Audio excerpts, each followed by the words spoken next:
everybody, and welcome back to the Hunt for the Perfect Album with Billy and Dave for a very, very special episode. We're having a little fireside chat with someone who I'm a massive, massive fan of. It's Mark Monnone, co-founder of the Lost and Lonesome record label and, you know, stalwart of so many amazing Australian indie bands, including the Lucksmiths and Monnone Alone. How you doing, Mark? Thank you for joining us. Thanks for having me. Yeah, I'm doing pretty well. Sort of, cranking the brain up for the year, trying to get it unsoftenified, trying to calcify it a bit more than it is. It's so good to chat to you, man. I just want to know, obviously, like, indie is probably your favorite style of music. I'm guessing it's what you play, it's what you seem to promote and stuff with Lost and Lonesome. What other style of music are you into? Are you quite eclectic in what you listen to?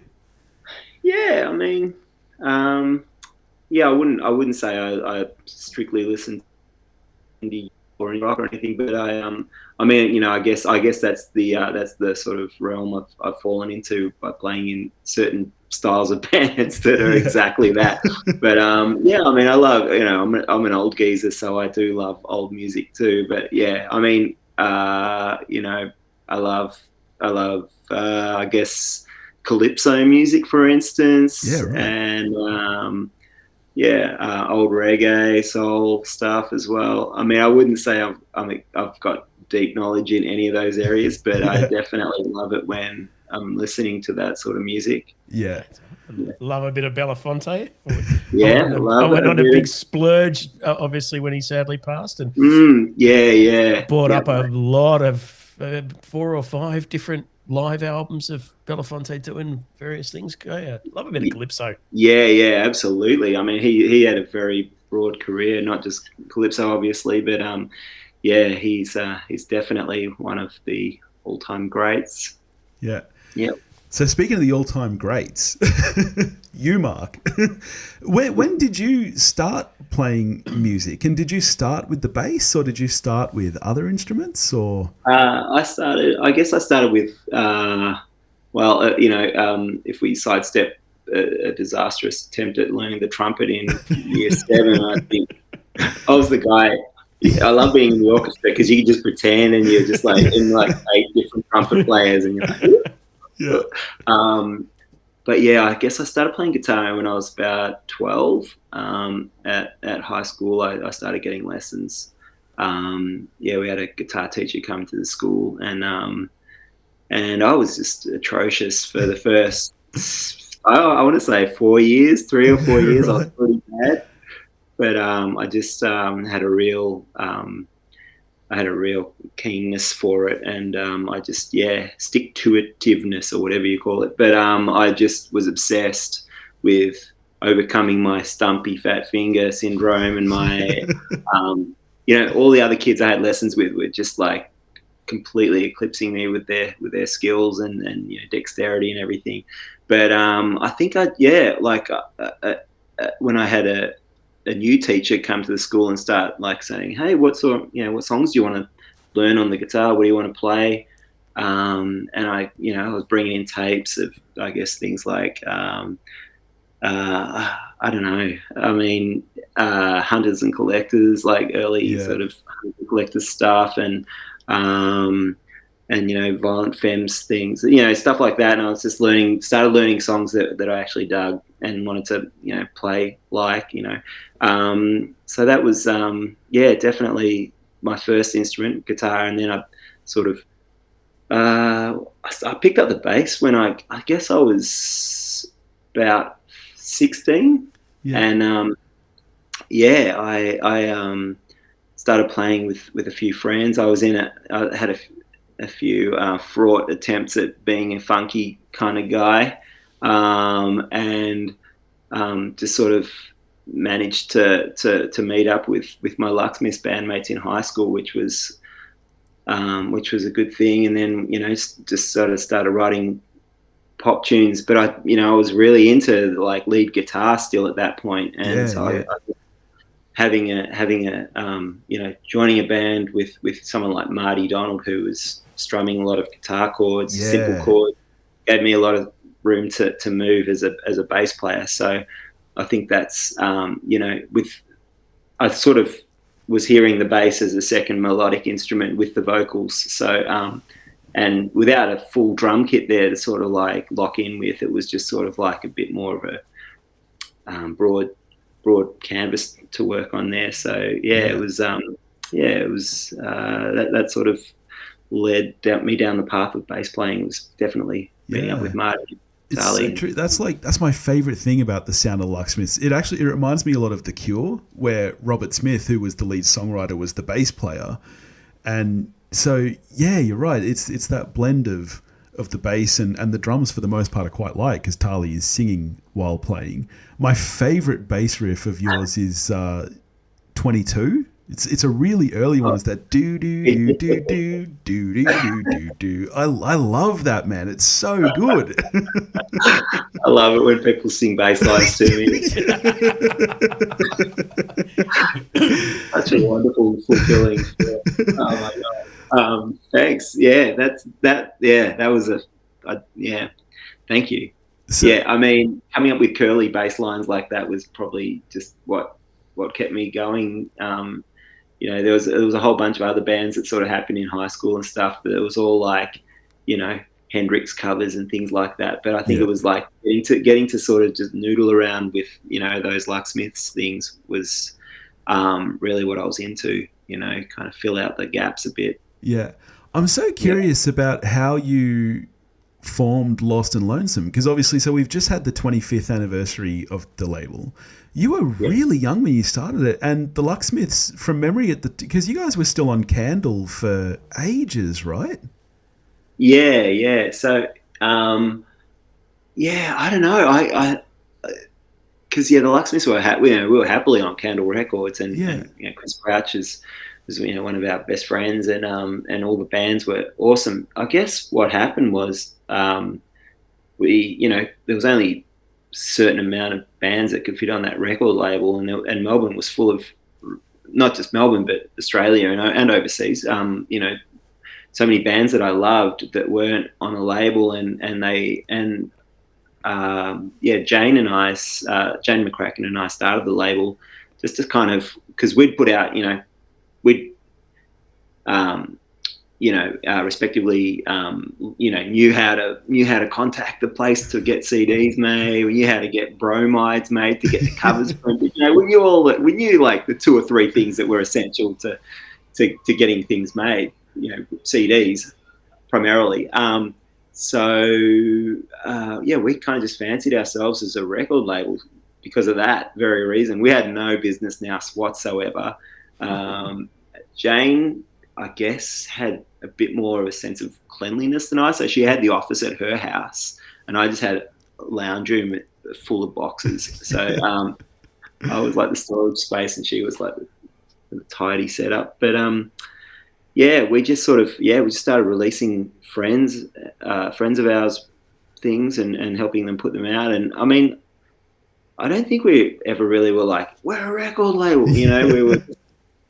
we were just figuring it out as we went, and luckily, we just sort of made lots of friends in the process, and just kept going because of that. You guys have put out some amazing stuff. I'm a massive fan of Fred Astaire, and when I came to the anniversary gig last year, it was amazing to see him live, because I don't know whether he performs that much, really. And Anthony Atkinson, who we've covered his album on this show, we absolutely love Anthony Atkinson. You've done some amazing stuff, man. Like, do you I'd love to ask you about, because obviously the premise of the show is like perfect albums. Do people just like send you albums? Like, do you find you're listening to a lot of new music? Like, how do you go about deciding, what you release as a record label and stuff? Yeah. Well, I guess, there is a certain, like, I'm definitely trying to keep things rather contained, especially now I've stopped sort of working with bands overseas, just because it's kind of just, hard. It's just hard. Hard and expensive, and there's no bands to play shows and promote it. It's just no, I do. There's definitely still, Melbourne still hasn't slowed down as a music city, I guess, and the regionals as well. Not so much like bands from interstate contacting me or anything, but yeah, just mostly, I guess, just the outer realms of the already sort of solidified Lost and Lonesome Inner Sanctum. You know, there's friends, there's little tendrils going off in all directions, just sort of, so there'll be, you know, there's I do receive quite a lot of submissions as a label, and it's just hard. I mean, I can't obviously do everything, and you know, I'm about to turn 50. I've got a family. I've got, you know, and it's just like, you know, it's not a business that you know, it's a sinking business, is what I'm saying. Yeah, so, yeah. It's going under. I'm just barely keeping it. My own creative output is stymied because of that very thing as well. You know, I'm up at 3 a.m. entering metadata, and it's like I could be sleeping. I could be writing a song. I could be doing a drawing, but I'm like typing on a computer. You know, it's not what I kind of expected. Yeah. I expected running a record label. I thought I'd be out at a cocktail party or something like that. Yeah. So you are in so many bands still. Obviously, the Lucksmiths have sadly, you know, split up about 10 years ago now or so. But 15 now. Oh, yeah. Wow, man. 14 and a half, yeah. But obviously you've got Last Leaves, you've got Monnone Alone.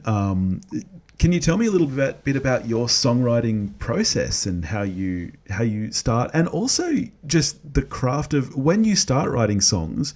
Do you think about an album, or do you just think about the song? Well, it sort of happens in different ways. Like, I mean, the last Monnone Alone album I did was during the lockdowns, and that was just a completely different process for me because my friend Jane, who I started Lost and Lonesome with, let me borrow her 8-track and a little cassette 8-track machine, and I never sort of recorded myself at home. I mean, I'd done a little bit here and there on you know, Reaper or whatever, you know, but nothing, not a fully realized album or anything.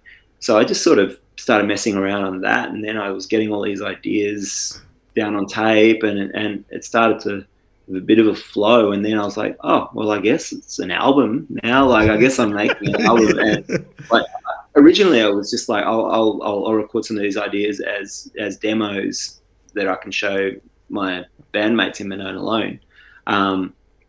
And then I was just like, you know what?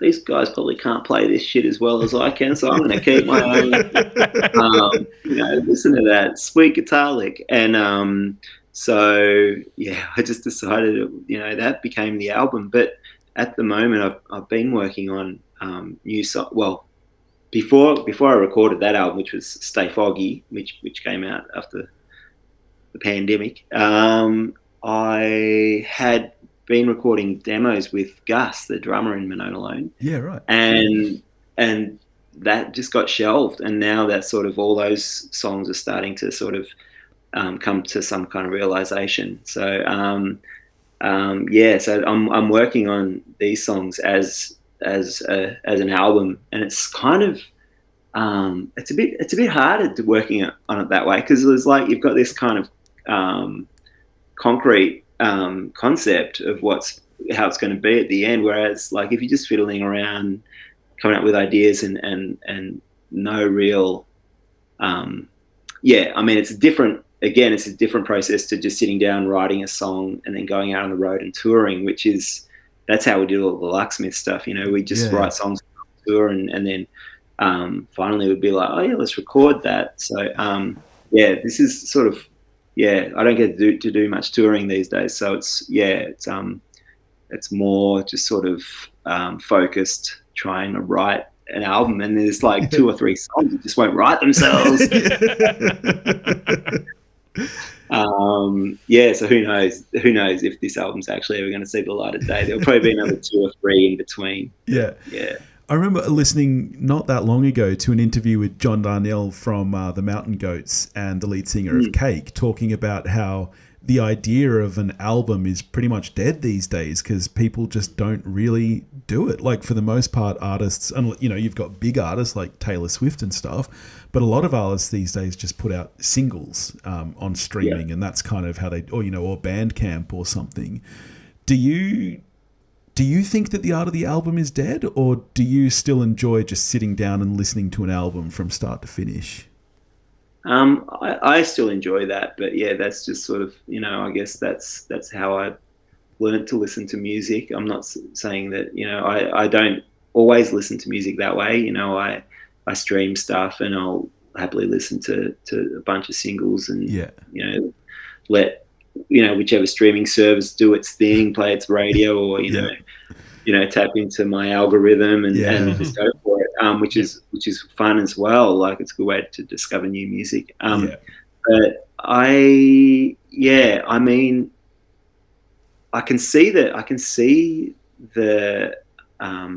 benefits of just doing, a bunch of singles whenever, and I like artists that do that as well. Same. Yep.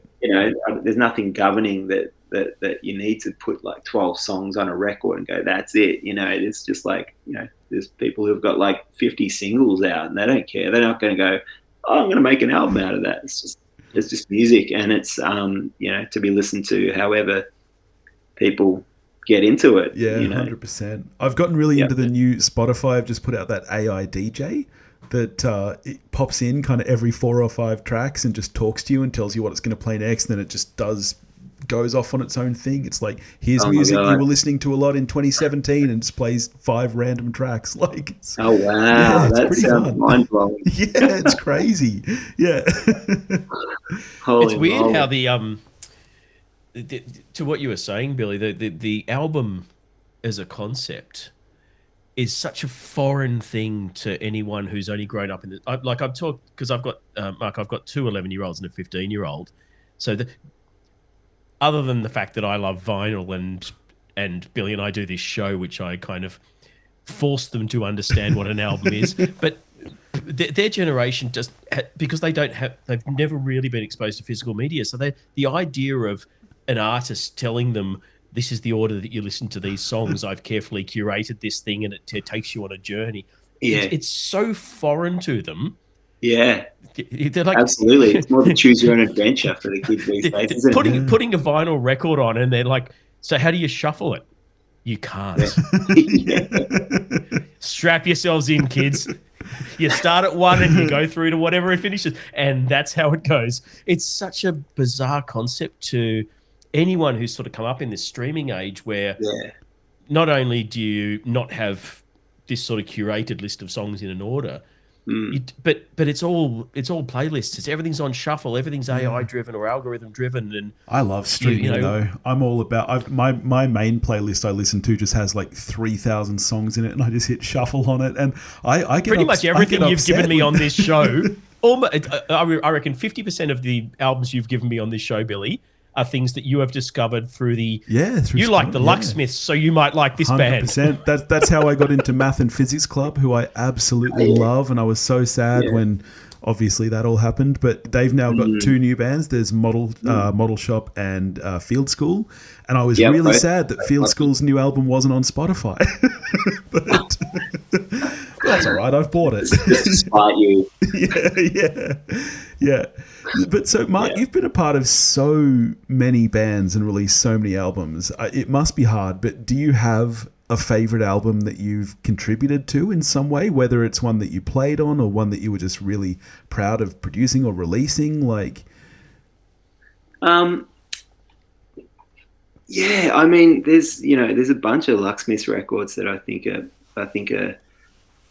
really awesome. For me, it's hard to listen to them without feeling nostalgic for the time that we recorded them, because most of them we tried, we did our best to do something unusual, go out of town, find a log cabin somewhere, and do something cool and have a special time recording it. there's no specific Lucksmiths one that I love more than another one, but I don't know. There's actually probably the album that I love a lot that I played on. I wouldn't say it's a perfect album or anything, but just the way I think because it was so immediate, like how it was recorded. It's impossible to find, and it's hopefully I'm going to reissue it on Lost and Lonesome at some point. But it's this band called the Mosquitoes, and it's there's a guy called Drew. He's an American dude, and he for a few tours has been like the fourth Lucksmith before Louis joined and became the official fourth Lucksmith. So Drew would come along and play guitar with us. And then he came back to Australia. Instead of us paying him for all this touring, we were like, hey, we'll buy you. We're on our way back to the airport to leave after a tour, and we're like, why don't you come back to Australia? We'll buy you a ticket, and that's that's your payment. And he was like, okay. So he came back and lived on my lounge room couch for 3 months, and he just was just writing songs every day. And then we got this 8-track that I've been using, Jane's 8-track. This is in like 2003 actually. So we just sat down and started recording an album, and he asked me to play drums, which I don't do that often. And so I played drums on this album, and he played everything else. And he's just such an amazing, brilliant musician, and just comes up with these great classic pop songs, sort of bubblegum pop, but there's also, he's kind of all over the shop. He's into like Grateful Dead. He's into like metal. He's into kind of everything. But yeah, he just wrote these beautiful songs, and I'll have to find an old CDR and send it to you, because that'd be amazing. Yeah. Bubblegum, and Billy just perked up. Oh yeah. I'm a twee kid at heart. Everything I love is bubblegum pop, and that's amazing. If you find it's just these songs are just every time I hear, I'm like, how did anyone write this incredible nugget of, and he went on to he'll kill me if he ever hears me talking about this, because he's now got an alter ego, and he's kind of like a punk rock sort of like rebel like guy. He's got a band called Personal and the Pizzas, and it's all like, it started out as a sort of jokey thing, just songs about pizza, but sort of done in like Ramonesy, Stooges sort of style. Nice. But and he's just he's still a brilliant musician. I'd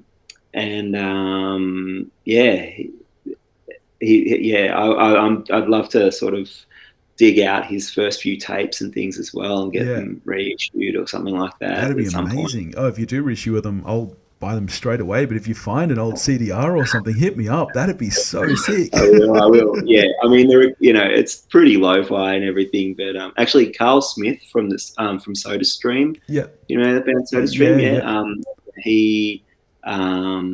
He mixed it, and I just remember going to his, like, he didn't know what he was doing either. It was just like all of us were like, "Oh, I've got this fake machine, can you put it into the computer?" And so he did his best, and it sounds cool. It just somehow turned out to be this freak thing. It sounds great. That's awesome, man. That's a great story. That's cool. I'd love to hear it. Yeah. What's your favorite album that you haven't had a part in? Like an album that maybe inspired you, or that just musically you really love? There's probably a few I'd love to talk about, but I guess the main one is, and any of my friends would be like, "Oh God, Monnone, get a favorite album." I'm sick of this one. But it's this album called Jonathan Sings by Jonathan Richman and the Modern Lovers. Yeah. So a 1983 album, I just fell head over heels for this record. Well, cassette actually when I got it. Marty Donald from the Lucksmiths. We were at Batman Records one day down in, I think it was Elizabeth Street. I think it was on. And he found a tape, and he was like, "Oh, this is the guy that, like, there was a band in Melbourne that used to do a cover of one of his songs, Hey There Little Insect." Yeah. And it was like, "Hey, this is hurdy-gurdy do this dude's song. And I was like, cool, I'll take that. Yoink. And then it was like, I don't know, $6 or something like that, brand new at Batman. I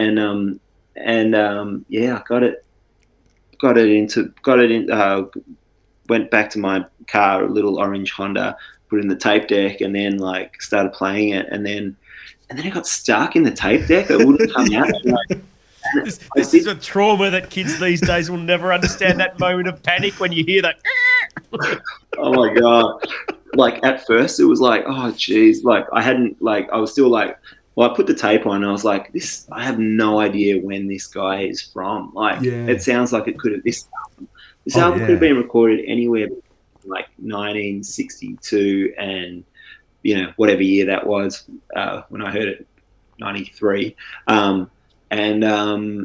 It just sounded timeless, and it just blew my mind. Like this, the songs and Jonathan's, you know, his little introductions to the songs and stuff. It's just like, I was like, this guy's like off the planet. And I got stuck in my car, and I did the thing with the knives, you know, to yoink it out. And it just wouldn't come out. And so we drove around for a whole summer, and I think I was the only one with my license. So I was driving my buddies around all summer, and we had to listen to that tape over and over and over. And it just worked its way into my DNA. It's like in me, and I know every line, every single word. I know every little ad lib bit backwards. You know, I know the drumming on that record is so beautiful and so musical, and the organ playing and Jonathan's guitar playing, like, and the two female backing vocalists. It just treads the finest line between super cheesy and just super heartfelt and just incredible. I think at that point I was like, you know, listening to a lot of punk rock and things like that, and it just took me into a new direction. I'm the same. I'm a massive Jonathan Richman fan. I was a kid, and I was the same. I was mostly into punk rock. I taught myself playing guitar, playing Blink-182 and stuff like that, because it was so incredibly easy to play and learn. And I was, how old was I when Something About Mary came out? I must have been like 11 or something, and that was my introduction to Jonathan Richman, because he's in that film. Right. He plays a number of songs, including one of my favorites, True Love Is Not Nice. And I was the same. I was like, man, I love this guy. Because you're right, it's so timeless. Like, it does. It sounds like it could be from the 60s or the 90s. Like, it's... I know. It's where... And you know, he was like... Obviously, if you go back and listen to any of his records, it's completely out of step with what else is going on at that time. Like, you know, he sort of was like proto-punk or whatever you call him, at the start of the 70s. And then, like, midway through, he's just like, I'm just going to play my guitar to kids in the hospital, and try and cheer them up. And it was just like people were tripping out on why this sort of punk dude is like starting to do these kids songs and nursery rhymes but then again, and then he did, in the early 80s, he started kind of going adult contemporary. He was writing songs about his wife and all that sort of stuff. But then he still had his, songs about, the chewing gum rapper and stuff like that. His favorite baseball player, so just one of a kind, such a unique dude. And like, check this guy out. Yeah, you'd love it. I am aware of Modern Lovers purely as the thing that Jerry Harrison did before Talking Heads. I don't think I've ever heard any, and I didn't even know the name Jonathan Richman. And obviously I've seen Something About Mary, and I thought that was one of the Farrelly brothers. I didn't even know it was. Rather shamefacedly, I'm going to be checking that out straight after we finish recording. Oh man, seriously, like he could jump in anywhere. Like I was just thinking back, like the last time he toured Australia was in 1997, and his album Surrender to Jonathan had just come out, and that. Like, I was just thinking about that. I mean, that's like an amazing breakup record. If you listen to that record, but it's so well written. It's like you listen to his records now and he still puts out amazing records, but it's just like almost stream of consciousness. He's just singing whatever comes off the dome. That record, he's like, it's so concisely put together. The words, they just like nail you. Like, it's such a heartbreaker. It's a beautiful record. Yeah. You should check it out, Dave. Oh, ready to have your heart broken? Haven't we all? No, but yeah, I mean, Billy as well. But no, you've utterly sold me on this guy. I'm going to be doing a bit of a deep dive tonight, I think.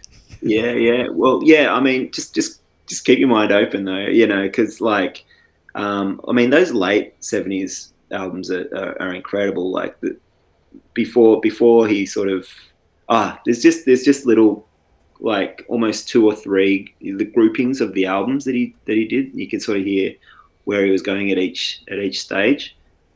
And then there's the country album, which is just like sublime. Yeah. Love a bit of country. Yeah. In fact, not that long ago, Dave gave me Red-Headed Stranger, Willie Nelson album on this show. Oh, wow. Which I'd never listened to before. I didn't know Willie Nelson could sing. He's good when he wants to be. Yeah. Oh, my God. Have you ever, like, I mean, Willie, have you ever seen any clips of him when he was super young? No, but he was a good-looking bird. He was... I know, definitely. Wouldn't kick him out of bed. It's the pigtails, isn't it? He was a handsome man. Just an amazing singer. Yeah, absolutely. Yeah. Well, really, I can see in the video your Robo-Vac is doing a little drive-by. Yeah, you know what it's like with kids in the house. We have to get that guy come out twice a day now. This is not the first episode where someone's been distracted by the robot in the background.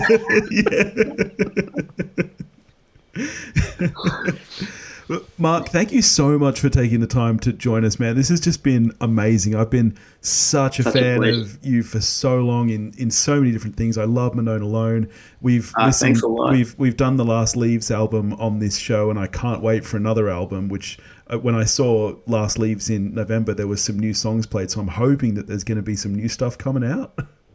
Yeah, I mean, I don't know what the story is, but I think that Marty moved from Brunswick to Belgrave in like whenever that was, the late noughties, and he hasn't slowed down the songwriting. It's just I think he's just like the pace of cranking things out sort of slowed down. So our first record, I think we basically recorded that within the first year or so, and it took 5 years to come out. So and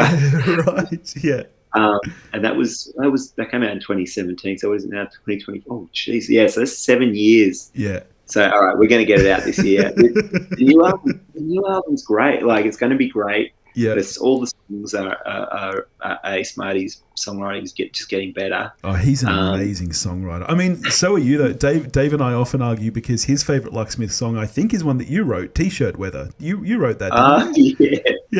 Yeah. I was going to say, before you go, can you settle an ongoing feud as to what the greatest Lucksmiths song is? Because much as I love Sunlight in a Jar, as far as I'm concerned, T-shirt Weather is the greatest pop song of the 2000s. Whereas mine is Sunlight in a Jar. Yeah.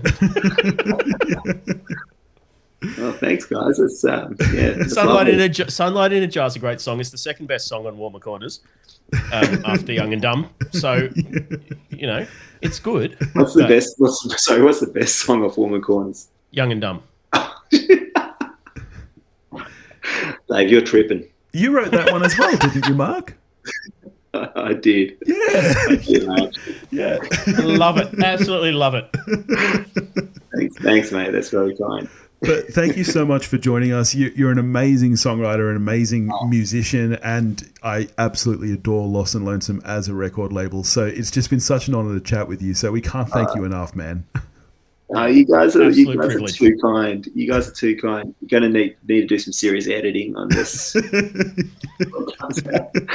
Thank you so much. It's such a pleasure to have a chat. Thank you for asking me on the show. No worries. Thanks heaps, man. Absolute pleasure. Yeah, awesome. Take care. Thanks heaps, man. See ya. Bye.